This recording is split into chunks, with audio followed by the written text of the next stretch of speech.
2 மாற்று பெற்ற சிற்றணுவாகிய மகாவிஷ்ணுவை வழிபடும் திருப்பதியும் சரி, அல்லது 5 மாற்று பெற்று 5 செய்யும் சிவபெருமானை வழிபடும் திருவண்ணாமலையும் சரி, சைவ நகரங்களாகவும் புனித நகரங்களாகவும் அறிவிக்கப்பட்டு உயிர்கொலை நடக்காமலும் மது மாமிசை விற்பனை செய்யாமலும் பாதுகாக்கப்பட்டு அந்த பகுதி இதையெல்லாம் செய்ய முடியாமல் தடை செய்யப்பட்டு பாதுகாக்கப்பட்டு வருகிறது.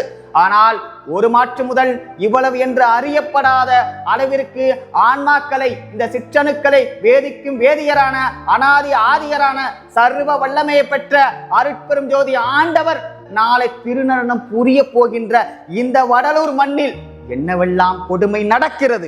ஆன்மநேய ஒருமைப்பாட்டை உலகிற்கு போதித்த இதே மண்ணில்தான், இதே இடத்தில்தான் ஊமை ஆன்மாக்கள் உணவிற்காக கதற கதற துடிக்க துடிக்க கொலை செய்யப்படுகிறார்கள். ஆன்மாக்களுக்கு உண்மை விளக்கத்தையும் உண்மை அறிவையும் புகட்டிய இதே மண்ணில்தான் அறிவை இழக்க செய்யும் கலர் சாராயம் விற்கப்படுகிறது. எல்லா உயிரும் நமக்கு சகோதரர்கள் என்று சொன்ன இந்த வள்ளலாரின் மண்ணிலே ஆடுகளும் மாடுகளும் கோழிகளும் பன்றிகளும் தொங்கவிடப்பட்டு இருக்கிறது. விதவிதமாக சமைக்கப்பட்டு பரிமாறப்படுகிறது. இந்த மண்ணில் நடக்கின்ற கொடுமைகள் எல்லாம் தாங்க முடியாமல் உலகெங்கும் வாழும் சன்மார்க்க அன்பர்களும் ஆன்மீக அன்பர்களும் உலகெங்கும் வாழும் தாய் தமிழ் உறவுகளும் வேதனைப்படுகிறார்கள். வடலூரிலும் அதன் சுற்றியுள்ள பகுதிகளிலும் அங்கு இருக்கின்ற மது மாமிச இறைச்சி கடைகளை அகற்றி புனித நகரமாக வடலூரை அறிவிக்க வேண்டும் என்கின்றார்கள்.